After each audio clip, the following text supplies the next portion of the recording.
안녕하세요. 오늘 한덕수 국무총리의 헌재 판결이 기각되었습니다. 너무나 어처구니 없는 판결입니다. 이런 상황에서 지금 윤석열 탄핵 의결하는 일정이 발표되지 않고 있는 상황에서 당장 3월 26일 이재명 더불어민주당 대표의 선거법 재판이 주목을 받고 있습니다. 그래서 오늘 갑자기 우선 이재명 선거법이 어떻게 판결이 될 것인지 이 쟁점에 대해서 말씀드리고자 합니다. 저는 결론부터 말하면은 이재명 선거법 2심 판결은 당연히 무죄로 나와야 된다고 생각합니다. 지난 2월 12일 3차 공판에서 법원은 공소 사실 중 적시된 김무기 관련 이재명 발언에 대해서 허위 발언, 네 가지 발언 중에서 허위 발언이 무엇이냐 하는 것을 특정해서 공소장을 변경해달라고 주문했습니다. 검찰은 처음에 이에 대해서 불응하다가 답변을 우선 하위 직원에 불과한 김무기와 교류하지 않아서 시장 기획 시제의 김무기를 몰랐다라고 하는 그것을 명시했고, 두 번째는 해외 출장 기간에 김무기와 골프를 치지 않았다는 점, 그다음에 세 번째는 경지사되고 공직 선거법 기소의 김무기를 알게 되었다. 이렇게 세 가지를 정리해서 공소장을 변경했습니다. 여기서 쟁점은 첫 번째는 1심 판결에서는 김무기는 몰랐다는 점에 대해서는 무죄로 판결했고, 골프를 안 쳤다는 점에서는 유죄로 판결을 했습니다.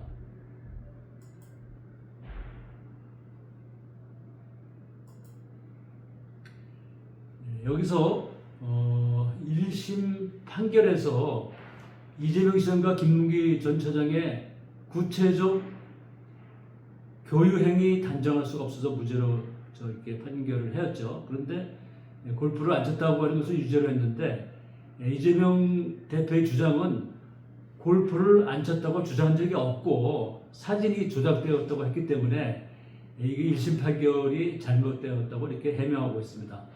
두 번째 쟁점은 1심이 유죄의 이유는 백현동 용도 변경은 국토부 협박 때문이다. 이것은 1심 재판에서 유죄로 판정했는데, 이재명 대표의 해명은 기억하지 못하는 것과 관심 없는 것, 이런 것은 일상적으로 기억을 못한다고 이렇게 주장했습니다. 그러면서 1심 판결에서는 허위사실 표명 여부에 대해서 일반 선거인에게 주는 전체적인 인상을 기준으로 판명해야 된다, 이렇게 판결을 했죠. 그런데 이재명 대표는 백현동 용도 변경은 국토부 협박 때문이다. 이 국토부 협박이라고 하는 이 지금 해명에 대해서 1심 재판부가 받아들이지 않은 것입니다. 그래서 이재명 대표는 그러나 당신분이 경기도 도지사로서 발언한 것이고 대통령에 당선할 목적으로 발표한 것이 발언한 것이 아니다, 이렇게 답변을 했습니다.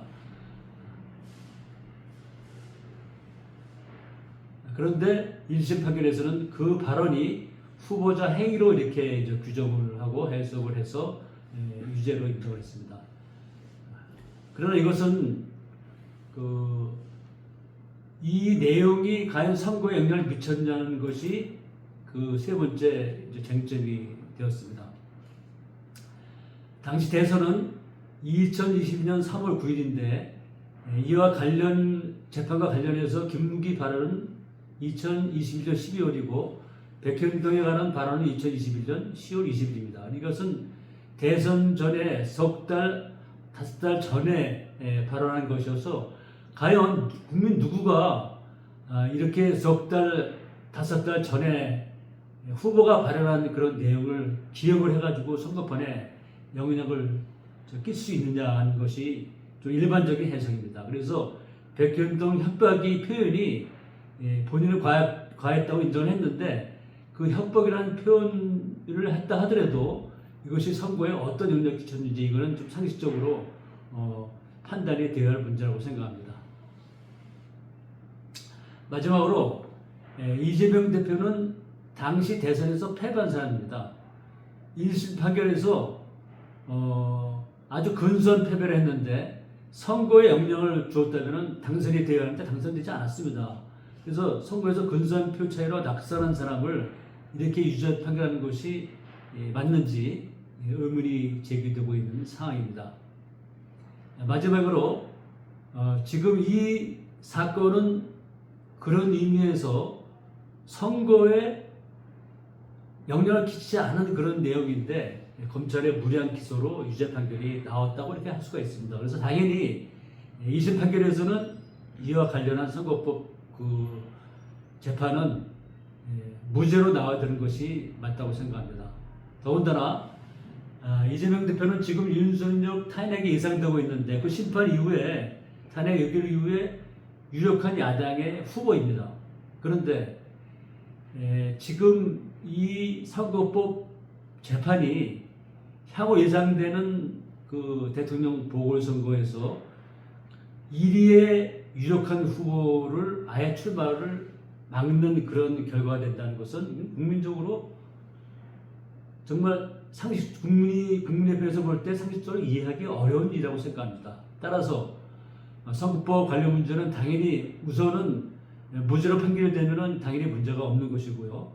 설사 또 선거법이 유죄로 판결된다 하더라도 그런 그 판결이 대법원 판결까지 성급하게 일정을 앞당겨서 이어져서 지금 이러한 선거법 문제를 포함한 모든 그 유죄냐 무죄냐고 하는 판단을 민주주의의 주권자인 국민들에게 맡겨서 판단을 해야 됨에도 불구하고 그러한 주권자가 선택할 수 있는 민주주의 절차로 만든다는 것은 민주주의를 근본적으로 부정하고 민주주의를 가로막는 일이 아닐 수 없다고 생각합니다. 따라서 이번 재판은 사법 정의를 세우는 중요한 계기가 되는 역사적인 심판이 되어야 된다고 생각합니다.